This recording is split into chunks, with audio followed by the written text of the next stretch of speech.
الحمد لله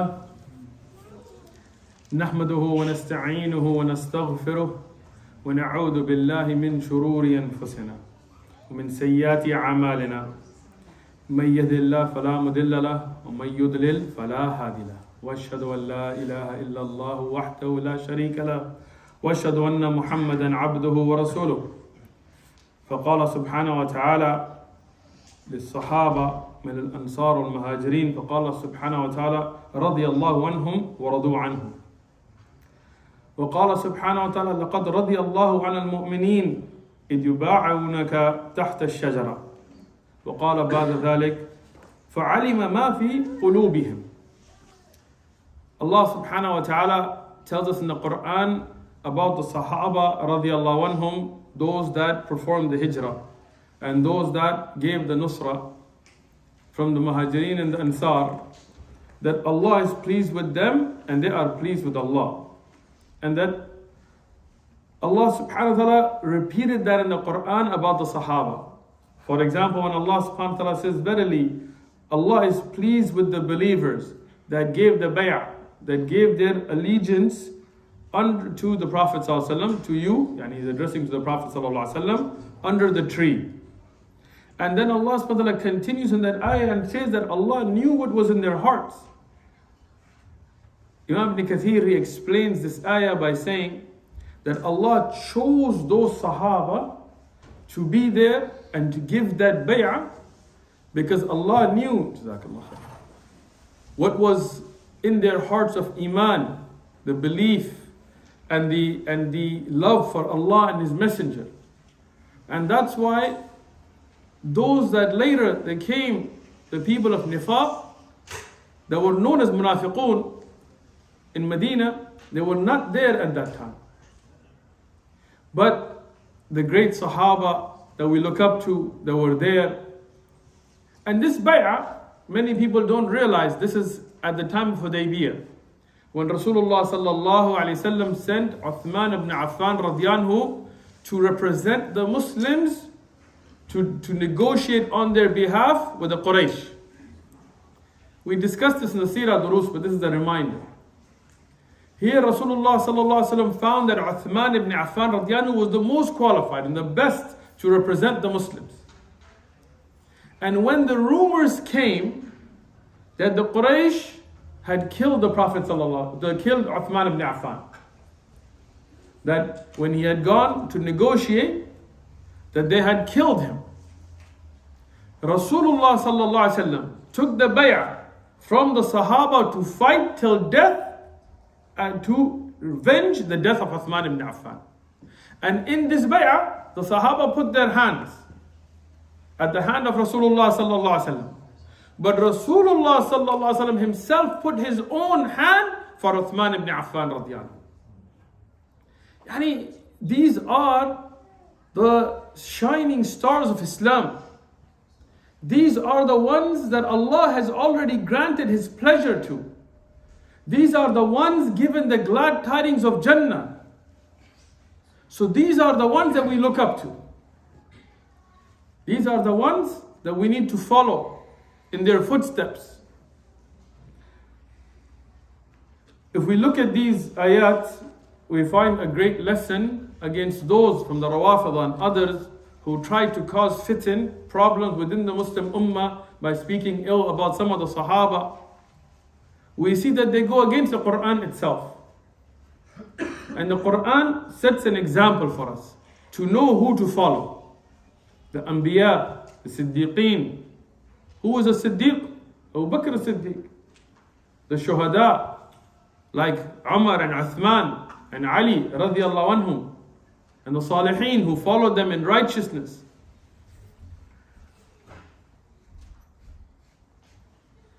Rasulullah sallallahu alayhi wasallam, in the authentic hadith reported by Imam al-Bukhari and Muslim, he said, Khairun nas qarni.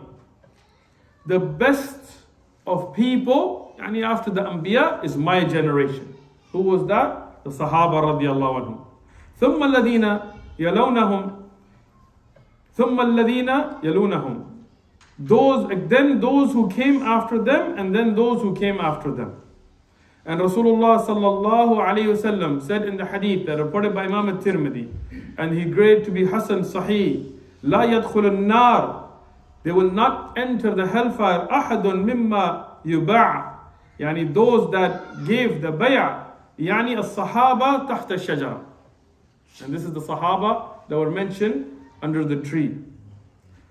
So when these are the people that we know were successful, that we know were upon the haqq, that we know that Allah is pleased with, that we know that will not enter the hellfire, and we know many of them were given by name the glad tidings of Jannah repeatedly in dunya, that were praised in the Quran, that were praised in the ahadith, then no doubt that they are our examples, and they are the ones we should follow. People that came after them and developed aqa'id that developed after them will never match them. Yani the daraja, the level, the status the Sahaba were given because Allah knew what was fi qulubihim, in their hearts. So Allah chose those to be the Sahaba. He chose those to be the ones around Rasulullah sallallahu alaihi wasallam. He chose Abu Bakr radiyan to be the Sahib al-Ghar, to be the only one with Rasulullah sallallahu alaihi wasallam at that time in the cave. He chose Ali radiyan to be in that bed when Rasulullah sallallahu alaihi wasallam made the hijrah. He chose Uthman radiyan to be Dhul Nurayn. He chose Umar ibn Khattab to be the one that Rasulullah sallallahu alaihi wasallam said that if there was somebody to get wahi after me, it would be him. And so on. So those are the great examples we have. For this series, I wanted to choose 100, inshallah, people in the Islamic history that every Muslim should know. This is not going to ilm al-rijal, like we're not going to jarh al-ta'dil, like a rawi in a hadith and whether he's thiqa. No. These are people that it's a part of our history, of our heritage as Muslims. These are the people that preserved the Quran, that preserved the ahadith, that took those ulum, that took the banner of La ilaha illallah, that took the sword, that defended the Muslim lands, that took Islam to the corners of the world. From them, after the Anbiya, the prophets obviously are a different category. And the Prophet Muhammad alayhi salatu salam, we discussed his life in the Sirah Durus over 3 years. Alhamdulillah. So we did that. The best of the people after the Anbiya, no doubt Abu Bakr, and then Umar, and then Uthman, and then Ali radiyallahu anhu. As mentioned by Ali radiyallahu himself. So we already covered Abu Bakr, Umar, Uthman, Ali radiyallahu anhum in the series after the Sirah under the Khulafa. And then no doubt Hassan and Hussein radiyallahu anhuma, and others that we already covered them in those durus. So I wanted to present other Sahaba and then Imma and Ulama and Mujahideen and Qurra and others who came later up to inshallah our time. We will not be able to cover everybody. Maybe there is somebody that is more mustahiq, there is more right, but this is what I chose. And I ask Allah for forgiveness for whatever I made mistakes in. And I ask Allah to accept whatever good we did. But we want the brothers and sisters to be consistent in these durus and to bring others to the durus. Why?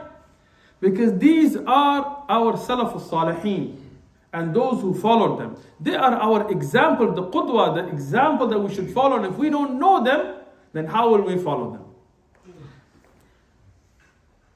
The first one that I decided that inshallah we'll begin with, even though we touched a little bit upon this in the seerah but not enough, was Khadija radiallahu anha. I didn't choose her because she's a woman, but it shows that no doubt women have laid down such sacrifices, that have laid down the foundation on which the da'wah was developed, that no doubt her name came to mind. And I think it's befitting that we begin with her, especially as an encouragement for our sisters who are constantly under attack with feminism and this ism and that ism and this misguidance and that misguidance and leave your hayaism and find a way to hell-ism. I don't know all these new isms that are coming. And we want our sisters to be upon istiqamah, upon steadfastness, to stand for the haqq. As I sat to listen to some of the ulama and their biographies of her and look at the books of tariq, and people always ask me, which book are you going off of? I'm not going over just one book. Obviously, Bidayah wa Nihaya ibn Kathir, Siyar Alam al-Nubala of al-Dhahabi, and other works that were earlier than them, like Ibn Ishaq, Ibn Hisham, are valuable works. And later works that have been written, Al-Lu'lu al-Maknoon and others, based on these. I'm going to reference across them. And then going back into the original works of hadith, the books with asanid. And I'm going to summarize and bring together from these different works, as we did in the Sirah Durus. And I'm going to attempt, inshallah, as we did in the Sirah Durus, to stick to only maqbul ahadith, acceptable ahadith, those that are sahih or hasan. Even if they're sahih or hasan li ghayri, but they are authentic narrations. Today I will not begin the life of Khadija radiyallahu anha. Khadija radiallahu anha, will begin with her life at the next verse. Today, I want to set a precedence before her that was set by certain women that I think are worthy of mention. To set the background, these women that I will mention today, inshallah, 4 of them, they are not a part of the series that we're doing, but they were, when I was looking at this, they were worthy of mentioning and knowing. So we'll begin with them today, inshallah, as a precursor to the dars that will be coming up. The first of them is Sarah, radiallahu anha, alayha salam, however you want to say. Sarah, alayha salam, was the wife of Ibrahim alayhi salam. Sarah is often underrated when we talk about tariq, because a lot of people talk about Hajar and her work, and she's going to be the next one I'm going to talk about. But many times as Muslims we kind of skip over Sarah alayhi salam. She was a pious woman, as we see the mentions in the Quran and Sahih Ahadith and the Israeliyat and so on. But I want to mention just a little bit from her life. Again, like I said, this is not an in-depth study of these women, this is a precursor. When Ibrahim ﷺ was going through Misr, there was a zalim, an oppressive king.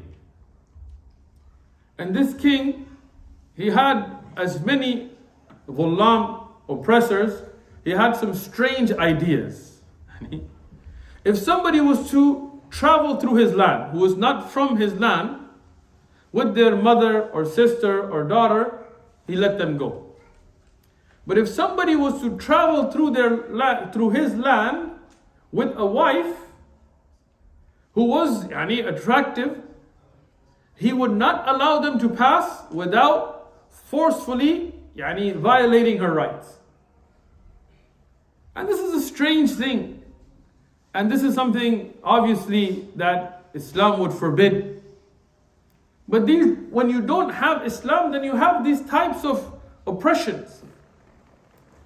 Ibrahim ﷺ, he was constantly on the move. His whole life he was giving da'wah. So him and his wife Sarah, they were going through this land. And as women see each other and speak, the news got to the king that there is a woman and she's beautiful and she's going through your land. So as a zalim, as an oppressor, he ordered that Ibrahim ﷺ be brought. And he asked Ibrahim ﷺ who this is.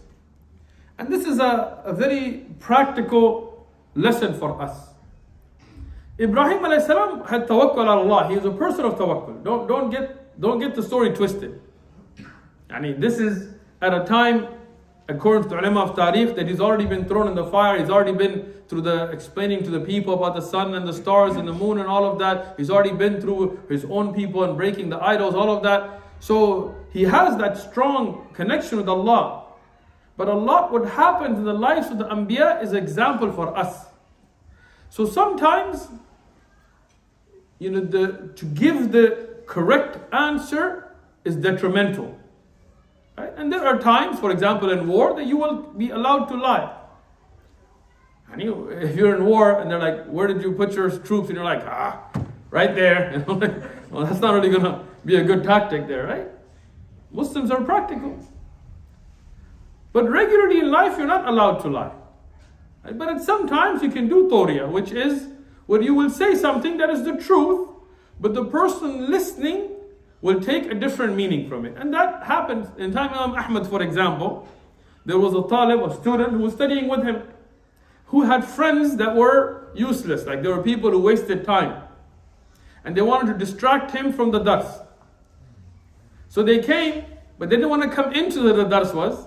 They just yelled from the outside, is Fulan there? And he was there. But Imam Ahmad knew that if they told him he's here, they would take him and waste his time and take him away from the dars. So Imam Ahmad took his palm, he took his finger, he said he's not here. And he said it, he told the truth, he's not here. But those people, they walked away and the student stayed in the dars. Like that, Ibrahim alayhi salam, he knew he was by himself. And he knew he was just traveling. And if he was to start conflict, yes, Allah will protect him and help him, but it would then take away from the da'wah. It would now start either a war or killing or murder and this and that. So when he was asked, who is this? He said, she is my sister. And no doubt that in humanity, we're all brothers and sisters. And not that it is biological sister, but in humanity. Like sometimes when you see a Muslim sister, you say, excuse me, sister. I don't mean that we're from the same father and mother, right? Sisters in Iman. If you take it up past that, then all of us come from one father and one mother.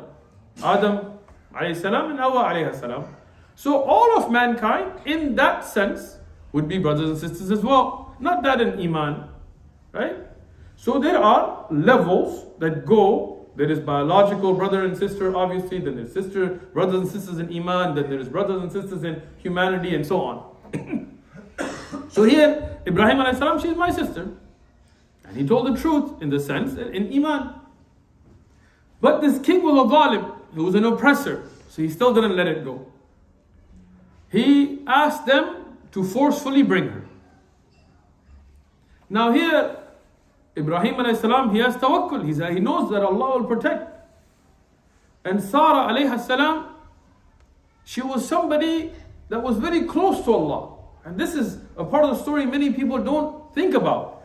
She had that connection with Allah. She had that tawakkul, that relationship, that she knew Allah will protect her. And when this oppressor, the zalim, reached out his hand by force, she made a dua to Allah that his hand not reach her. And as a miracle, Allah subhanahu wa ta'ala made him where he was paralyzed. The ulama, they explained, some of them said he was as if he was getting like an epileptic attack. Some of them said no, he just wasn't able, his physical body wasn't able to reach. But either which way, as a miracle, Allah stopped the zalim from touching this woman of Iman. Now, many of us don't get such miracles. Sometimes the enemy will come and you will make dua and the enemy will still hit you in the head, right? But there is a key lesson to take. Have we built that relationship with Allah?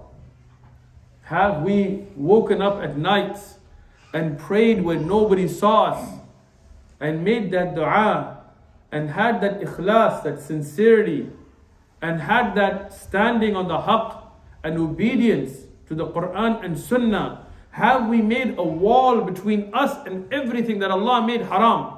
Every sin, every doubtful matter. And if we haven't, then it's hypocritical for us to not put that work in and then think, A'udhu Billah, as if Allah is there for our beck and calling, like, whenever we want, Allah will bring miracles. No. We are ibad, we are slaves. Allah is the master. If He blesses us with something, that is the mercy of Allah. It is not our haqq on Him. But there are those ibadullah, those slaves of Allah, like Sarah alayhi salam, that have developed that relationship, that have sacrificed to their life, that have laid away from everything that Allah forbid, that were staunch on their salawat, on their prayers and their zakat and their siyam and everything additional to the faraid. So they reached a level where Allah gave them such miracles. This zalim didn't learn a lesson. Kuffar, they don't learn lessons. When he saw this, instead of saying this is a miracle from Allah, this is a sign. I mean, imagine you see something like that. He thinks, nah, it's a fluke. And this is the people today, So how did insan develop? Just by itself. I was talking to somebody, I gave the example of the cell phone, But I gave a different example. I told him, okay, let's say I have an iPhone 4. Will it evolve to a 5 and a 6 and a 7? Wouldn't that be great? If your iPhone just evolved by itself, you don't have to pay $1,000 every time. So how did insan evolve? By himself. Nobody to evolve him, nobody to create, nobody to grow. No, this is different. Why? And so here, when you see a clear miracle, you should accept it. But instead, some people, they want to write it off. Like, no, it was just a fluke. So he tried it again. Again, she made the dua and Allah protected her. And he tried it again. And again, from her dua, Allah protected her. Now look at the kafir mindset. Like seeing a pious woman who is not indulging in haram, who is not allowing him to even indulge in haram, who's making dua to Allah, miracle after miracle in front of his eyes. He doesn't think it's from Allah. He thinks, oh, she's a shaitan. She's a jinn. She's a magician. And instead of being afraid of Allah, he becomes afraid of her. Khalid bin Walid, inshallah, he's one of the people we'll discuss in detail. It's not that he was just so intelligent. No, it is Allah that made him Saifullah. It's not that Umar ibn Khattab was just as a person so amazing. No, it is Allah that gave him that status because of what he put into it. And the mercy of Allah. So here, Sarah alayhi salam, here when she is saved by Allah to protect himself from her, seeing the power that backed her, he even gave her a gift. And that is Hajar alayhi salam. Hajar alayhi salam was given as a gift to Sarah. And Sarah, look at the iman of this woman. She then went ahead and gave that slave that was given to her husband. Now, in the early Sirah Durus, we went over the life of Ibrahim alayhi salam and this in detail, so I'm not going over that. But I want to clarify one thing again. And I know in some of the books this is written because of a lot of the Israeliyat and things. But in the Quran and in the Sahih Hadith, we don't see the sabab of Hajar alayhi salam being taken to Mecca, any animosity between her and Sarah. Rather, this is the order of Allah for Mecca to be established. Most of those that wrote about this, they based their opinion on Israeliyat. And when Israeliyat do khalif to what's in the Quran Hadith, we can't accept them.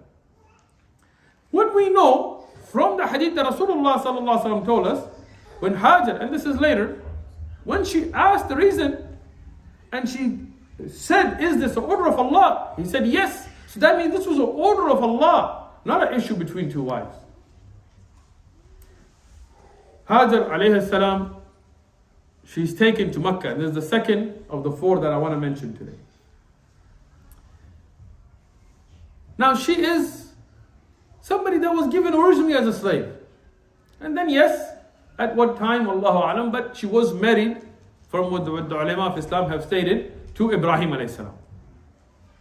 And she gave birth to a son, Ismail alayhi salam. And at this time Allah wanted and ordered that Ibrahim alayhi salam take them to Mecca, to the place where Allah subhanahu wa ta'ala would then prepare for the final Prophet Muhammad alayhi salatu wasalam. A place that until then was barren. Now imagine, She's a woman who just gave birth with an infant child. And Ibrahim alayhi salam, a pious man, takes her to this barren place. Now he's a prophet of Allah. But he takes her to this place where there's nobody. Our sisters watching this or here in the masjid listening to this, think about this. It's not, Ibrahim alayhi salam used to constantly leave. He was always on the move. Ibrahim alayhi salam was always on the move. Even when Sarah alayhi salam was in the area of Sham, he would constantly leave and go out, and that's his whole life. Kana ummatan, and he was an ummah by himself, meaning he was always out as like a whole nation's work would be him. But here now, it's not just that he leaves her. He brings her to a place where there's no food, there is no shelter, there is no security, there are no savings, there's no money sitting there, there's no dirham, there is no dinar, there is no dates, there is no water, nothing. There is no people. I'm sure you've been to Mecca, many of you, inshallah. If you haven't, may Allah take you. Mecca is rough. Like, don't look at the hotels and the restaurants and the beautiful development of the haram today. No. Go outside and look at the landscape. It's rock. It's not like Medina. Medina is nice. Of course they're all nice. But Medina, the ground is soft, fertile ground. It was farming land. It's flat. There is wind. You can grow things. Mecca is rough. It's rock. Even if you look at where they're building now, where it used to be Jabal Umar, they had to break through just pure rock. So here, now when she's in Mecca and she's being left there and there is nobody there and he doesn't leave her with anything and he starts walking away, she asks him, "Who are you leaving us to?" "Me, a woman by myself, and an infant child, a nursing child. Who are you leaving us to?" And he doesn't even respond. Man, half the women here will be asking for talaq by that time. It's rough. It's not easy. Brothers, you guys aren't Anbiya, alright? So don't go and leave your wife in El Centro or something, alright? But think about her iman. She asked the question, is this the order of Allah? Did Allah instruct this? He says yes. She had to ask the right question. He didn't respond to her before. He says yes. She doesn't say, okay, but what's the hikmah behind it? No, she says, okay, then Allah is enough for us. An amazing iman. Wallahi, like the men today should be ashamed. If I take one of my sons and leave him in the desert and start walking away, they're going to be like, "Yo, Dad, what's going on, Dad? Where are you going?" But imagine a woman by herself with a nursing child. But she asks, "Is this from Allah?" He says, "Yes." Khalas, I don't need you then. Go ahead, do what you got to do. Allah will take care of it. Now, a desperation sets in. A hardship. At first, it's easy to say these things. But when you literally have no food, no shelter, no water, and your milk dries up, and your child is screaming. Milk doesn't dry in a minute. Imagine the patience. And she's running back and forth. Allah subhanahu wa ta'ala honored her. See, when you have tawakkul, and you have sabr, and you do it sabrun jameel, without complaining, then Allah will honor you. But after that patience, after the test. When you want a degree, they don't just hand it to you. You don't just walk into university, they're like, "Yeah, there you go. Master's? Sure, there you go. PhD? No problem." Nobody does honorary degrees, right? No. You gotta struggle, you gotta go through tests and stay up nights and do homework and turn in stuff and examination and this and that, and then at the end of all of that, here you go. Do you think Jannah is that easy? Here, Hajar alayhi salam, she goes to that test, Allah honors her. Jibreel alayhi salam comes. With some of the riwayat mentioned with his leg, some with his wing, he digs in and he brings Zamzam. Until today, all of you that go to Mecca, you drink from it. I drink from it. Till today, how many billions of people have drank that water? How many continue to? And Allah blesses it.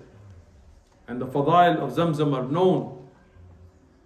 And if Hajj alayhi salam had let it go, it would have been a flowing river. And Allah then honored her, that from her child Ismail came the great nations and the greatest of mankind, Muhammad alayhi salatu salam. The third, she's called Mashita ibn Fir'aun. Some people think her name is Mashita. Mashita actually means the one who is like the caretaker, the hairdresser, the one that takes care of a particular type of a servant. And the hadith for this is reported by Imam Ahmad in his Musnad and Al-Tabrani and Ibn Hibban and Al-Hakim, both of them graded to be Sahih. Al-Dhahabi graded to be Hasan.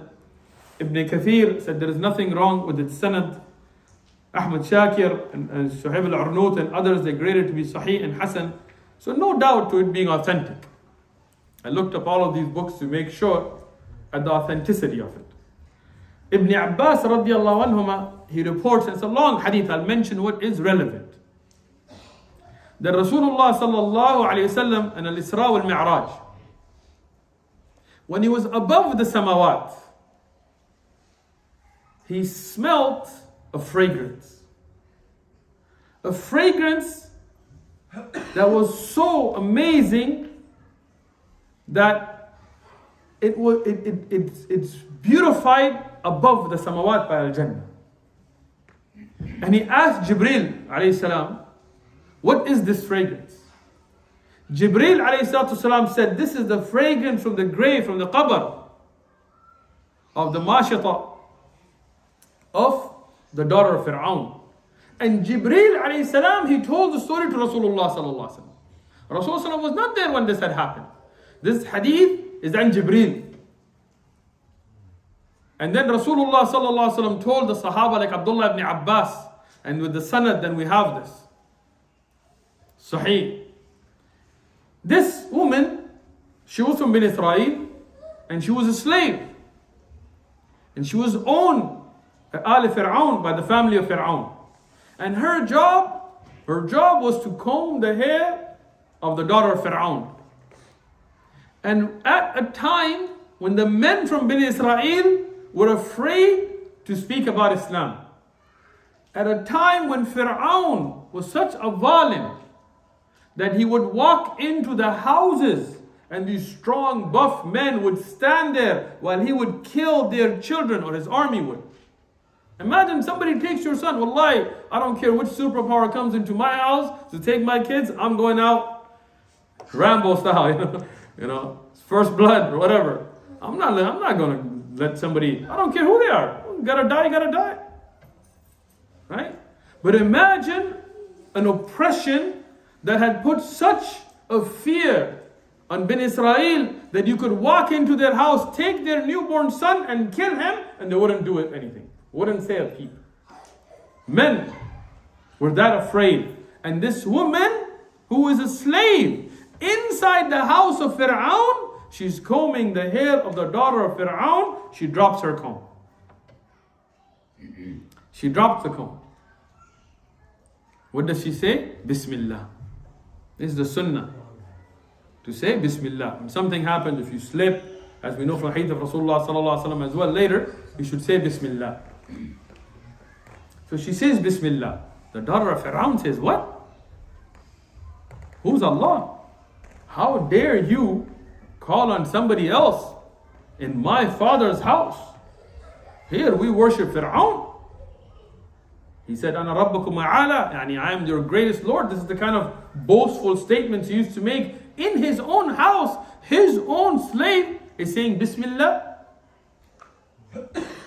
She said, Allah is my Rabb and your Rabb and your father's Rabb. Allahu Akbar. A woman with that iman. Today we're ashamed if somebody thinks we're Muslim. Today we're ashamed that we dress a certain way. If my hijab has to be colorful, look at the iman.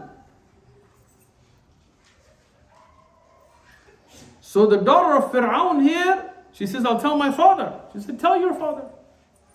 So daughter of Fir'aun, she goes and she tells her father. Her father has her called. He said, you weak old woman, a slave in my house, are saying that there is a Rabb above me?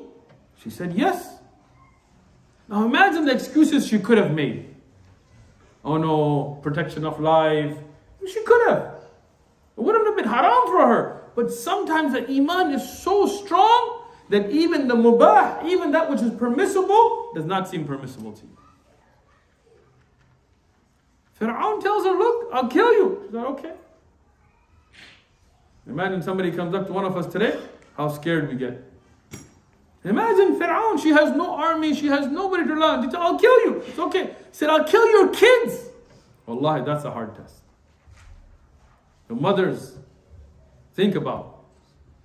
Fathers.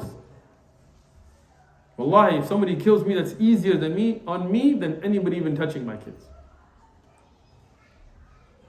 And a mother is more loving than that. So imagine when he threatened her kids, how difficult that must have been. And she said, I cannot renounce Islam. I cannot leave belief in Allah. I can't. So he started to take her kids and kill them in front of her. Dhulam Allah. And today, some of our countries are proud of him. We're the land of Fir'aun. What? What's your airline called? What's wrong with you? Be the land of Musa, the land of Harun, the land of Amr ibn al-As. Fir'aun, al-Dhalim, Kafir, Taghut. This Dhalim, he starts to kill her children in front of her.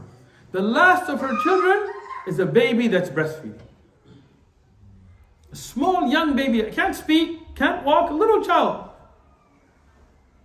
At this, when they're about to take this baby away from her, her heart starts to tremble. And at this, Allah gave her a miracle. And the child spoke. This is Sahih Hadith. And Abdullah ibn Abbas mentions the children that spoke in the end of this hadith, and he mentioned this as one of them. The child miraculously spoke. And he told the mother that be steadfast, because verily the punishment, the hardship of this dunya are easier than the hardships of the akhirah. Be steadfast on your iman, on your Islam. Miracle. The child spoke. And then she asked, it's a mother. She asked, she said, the only thing I ask is you bury me and my children in one grave.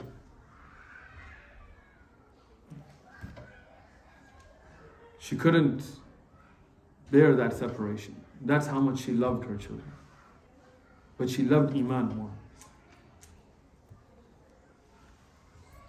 The last of the women that I will talk about today, and this is a woman from the Ummah of Muhammad alayhi salatu salam, and the first shaheed from the shuhada of Islam. I know you know who it is. As Ibn Kathir, Al-Dhahabi, every scholar across Kutub of Tariq, they mention about her. And most of these narrations, they come from Mujahid.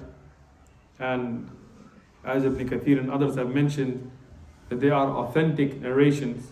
Isnaduhu Sahih. Sumayya bint Khayyat is well known. Most of us know Sumayya radiallahu anha. What we don't know is her background. I'm not going to go in deep. Like I said, this is just a precursor thus. But she was a slave of Abu Hudayfa from Banu Makhzum. Banu Makhzum was a qabila in the Quraysh, And Abu Hudayfa was a chief there, and she was his slave. And we don't know much about her earlier background. There are some lineages given and so on, but she had no tribal backing. She was a slave. She was a woman. And Banu Makhzum were the Qabila, and from them, Abu Hudayfa owned her. And she was older, she was not young. And a man named Yasir, he came from Yemen. This man, Yasir, radiallahu anhu, he came originally to Mecca from Yemen looking for his brother. He had two brothers that were there, Malik and Al-Harith. And he found his brothers, and they decided, he was worried about them and so on, and they decided they're going to go back to Yemen. But Yasir, he liked Mecca and he liked the people of Mecca, so he wanted to stay in Mecca. But Mecca was a tribal society, and in tribal societies, your tribe is where you get your support from. And without a tribe, without a qabila, you're kind of on your own. Anybody can punk you, anybody can make dhulm on you, and if your fathers and brothers and those are not going to stand with you, who's going to protect you? There is no court system, there is no police system, there is no king. This is a tribal society. So he became what's called a Khalif. He pledged allegiance, he became a supporter of Banu Makhzum and became kind of not a slave, but somebody at their service. And in return, they would support and protect him. So he was, in a way, a servant to them. And they liked him, and he was a good man. So Abu Hudayfa, he decided to marry his slave off to this man Yasir. So Sumayya radiallahu anha was married off to Yasir radiallahu anhu. And they had 3 sons. The most famous of them, and the one that we'll talk about, is Ammar. Ammar radiallahu anhu was their son. At the time when Islam was secret and the da'wah was beginning, at a very early time, Ammar radiallahu anhu and his mother Sumayya, they heard about Islam. Now, the riwayah that Imam Ahmad has in his Musnad, Ibn Majah in his Sunan, Ibn Kathir and others have graded to be Sahih, from Abdullah ibn Mas'ud, he said about the first people to enter Islam, and he mentions amongst them Abu Bakr and Ammar, that is their son, the son of Yasir, wa ummuhu Sumayya. And then he mentions Suhaib and Bilal and Miqdad. And of course from other narrations we know Khadija radiallahu anha and Zayd ibn Haritha and Ali ibn Abi Talib radiallahu anhu. Ulama have said that she was either the 6th or 7th person to accept Islam. And you would imagine that. From the earliest people to accept Islam was Sumayya radiallahu anha. Al-Dhahabi says that what is sahih, what is authentic, is that she became Muslim before her husband. And she took that da'wah to her husband. And Yasir radiallahu anhu became Muslim at her hands. And now this is a time when Islam is being kept secret. There's only 7 people, 8, 9, 10 at the time that had become Muslim. And at this time, this family opened up about their Islam. Even though they were without tribal protection, they were without any strong men. Ammar radiallahu is there, but he's one young man. His brothers and things cannot defend against the onslaught of the chiefs of Quraysh, the likes of Abu Lahab and Abu Jahl and Al-Mughira and Walid and others. Abu Sufyan at that time, radiallahu, later became Muslim, but at that time he wasn't. But at that time they accepted Islam. And when they started to call towards Islam and they started to be open about that Islam, hardships came upon them. Hardships came upon them. Mujahid in a beautiful riwayah, he says about her, كانت عجوزة كبيرة ضعيفة لما قتل أبو جهل. That she was old. I mean, it's not like, when you're young, maybe you can go through a little more hardship. But she was old and weak. And somebody with no support. At a time when the kuffar came and tortured her. It's not just that they killed her. They tortured Yasir radiyanhu. They tortured Sumayya radiyanhu. They tortured Ammar radiyanhu. Imagine your son is being tortured in front of you. Your husband is being tortured. And all they're telling you, renounce Islam. Again, for protection of life, she could have. She could have said, you know what, I don't believe. And she would have had an excuse in front of Allah. But that is the iman of the Sahaba. Their iman would overtake them. Their taqwa was such that even the mubahat weren't an excuse for them. And she stuck to her Islam before Bilal radiyanhu, before Khabbab radiyanhu, before Yasir radiyanhu. The first one that proclaimed the Tawheed in the face of dhulm was Sumayya radiyanhu. And she was killed for it in a horrific manner. And here Rasulullah sallallahu alaihi wasallam gave them the glad tidings of Jannah. There were other slaves at that time that lived, that died on kufr. Their life was meaningless. We don't know their names. They'll be in the nar if they died on kufr.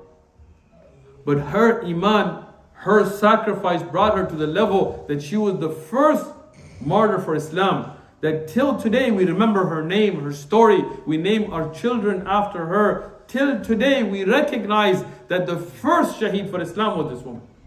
And no doubt that she will be from the people of Jannah. Successful. Made it. Passed the test. Don't think that the dhullam in this dunya get away with it. The hadith in isnaduhu sahih كما قال ابن حجر في الإسابة وذكر هذا أصلا من رواية ابن سعد. And this authentic narration, as Ibn Hajar says in Al-Isaba, and he says this is originally recorded sanadan from Ibn Sa'd with authentic chain, that in the battle of Badr, that zalim, that oppressor, Abu Jahl, that had made Sumayya radiyanha shahida, the first martyr for Islam, that had stuck a spear in her awra and killed her in front of her husband, in front of her son. That zalim was dropped by two young kids from the Sahaba and killed in the battle of Badr. From the people of Hellfire who died on kufr, fighting Islam. And Rasulullah sallallahu alaihi wasallam, he turned to her son, Ammar, that was there in Badr, fighting, that look over there, قَتَلَ Allah, قَاتِلْ أُمَّكَ. Go look over there, Allah has killed the murderer of your mother. Allah showed them that revenge in dunya, and the adab in the akhirah will be worse. My respected brothers and sisters in Islam, we hope that this precursor becomes a encouragement for you all to not only come yourself, but bring others. Share the videos, pass the da'wah, so our ummah can know who we should look up to. We shouldn't look up to YouTubers, TikTokers, MMA fighters, rappers, sports stars, soccer players, whatever else you want to. Those are not the people to look up to. Look up to the Anbiya, look up to the Sahaba, look up to the Tabi'un, look up to the A'imma and Ulama, learn about them. Our sisters should take the example of these women and bring that dedication in their life. Our brothers should take the example of these women and feel ashamed. And when we sell out the religion for much less than that. And we hope from Allah subhanahu wa ta'ala that Allah will make us from those that benefit from what we hear and give us istiqamah upon the religion. Wa jazakumullahu khairan.